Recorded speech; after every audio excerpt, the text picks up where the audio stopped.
Hey everybody, what's going on? Jim here, and welcome to another episode of the Jim Filoni vlog. I am so happy that you are here to join us.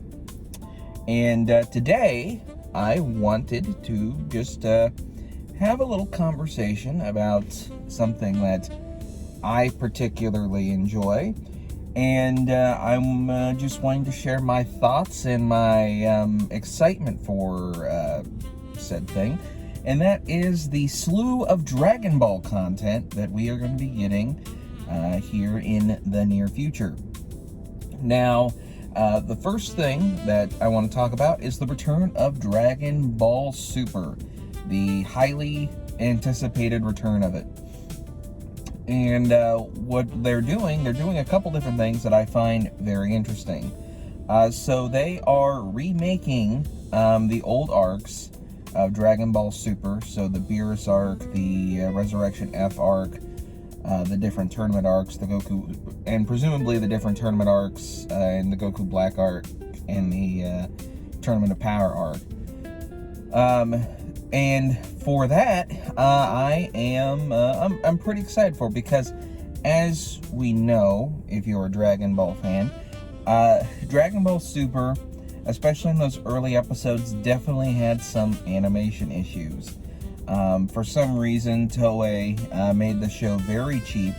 I don't know if they didn't have much confidence in it or what, or if it was just because they were retelling stories that they already told in movies initially, but especially the Beerus and Frieza arc themselves were not that good, especially in comparison to the movies. The Resurrection F arc in particular being very, very awful. But if they're updating all the animation, if they're updating the story to make it fit better, then I'm all for it.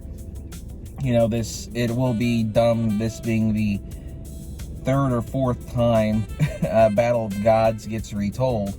But you know what? It's fine. I love Beerus. I love Whis.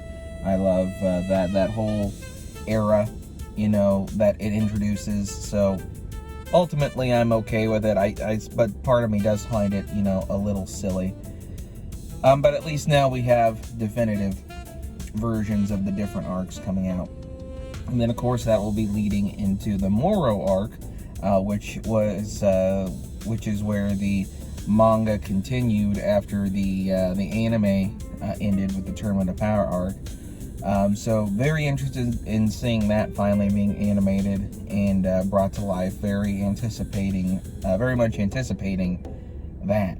But the big thing for me is a game I've been waiting for a very long time, and that is Dragon Ball Xenoverse 3.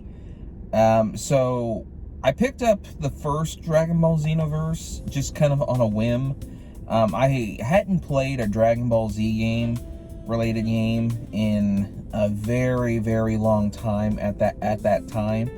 The last one I played was was Burst Limit on the Xbox 360. And then I tried demos of some of the later ones, and I just didn't care for them that much. So I just kind of stayed away from Dragon Ball Z games and anime games in general.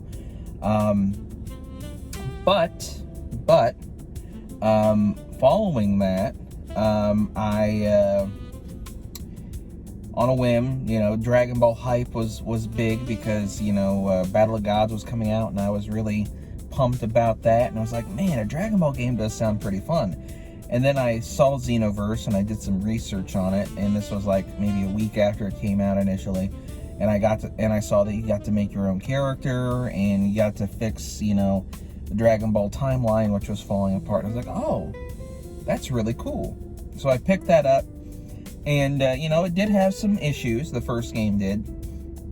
It definitely wasn't a powerhouse of a game whatsoever, mainly because it was also releasing on the 360 and PS3 at the same time.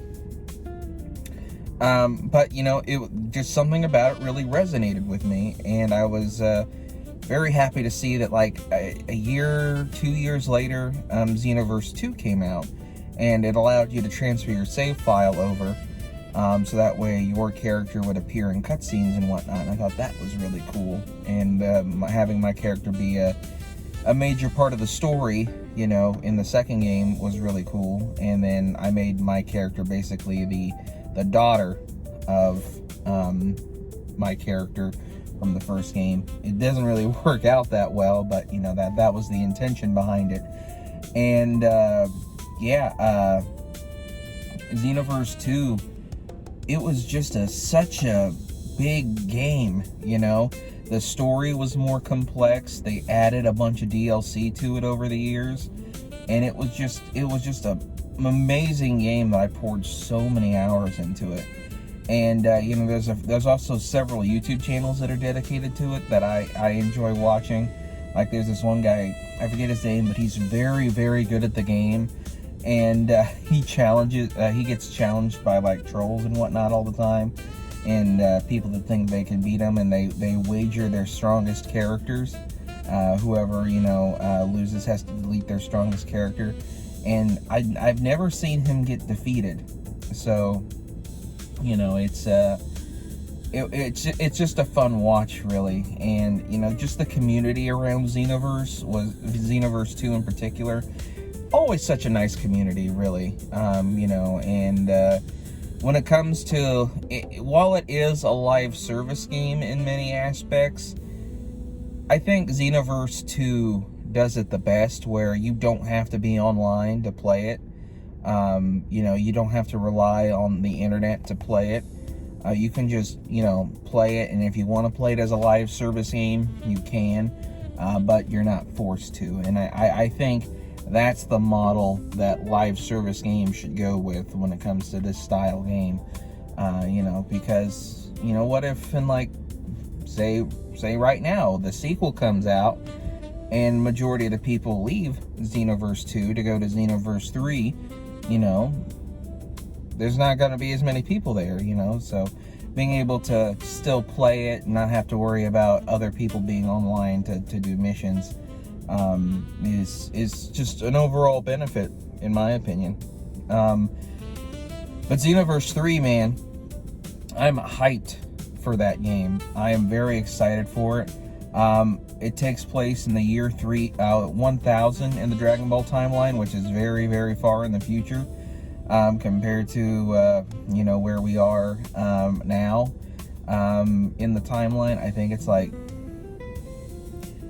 I don't have the exact number, but I want to say it's like 300 plus years, you know, after everything's said and done. So it'd be very interesting to see how that goes. I'm very interested to see Bulma still alive at this point. So I'm wondering how that works. And I'm also just interested in seeing what other characters are going to be returning. I hope the story, I hope it's not just, you know, fixing the same scenes from Dragon Ball Xenoverse 2 and Xenoverse 1 again. I feel like that would be kind of lame. I hope that they have more original stuff to it instead, like go on like actual patrols and whatnot in like modern era, just so we can explore that world better. But you are the time patrol, so you know there's going to be some time travel involved. But you know, I would just like to see more variety, you know. But you know, we'll just have to see how that goes. Like maybe include stuff from like Super or even original Dragon Ball. You know, that'd be kind of cool to play missions in those two eras, and even GT if you want to do that. But yeah, very excited that we're finally getting this. I can't wait to play it. I can't wait to experience the new version of the anime. And what are your thoughts on all this Dragon Ball stuff we're getting? Let me know in the comment section down below. And until next time, I'm Jim Filoni, and I will see you in the next one. Take care.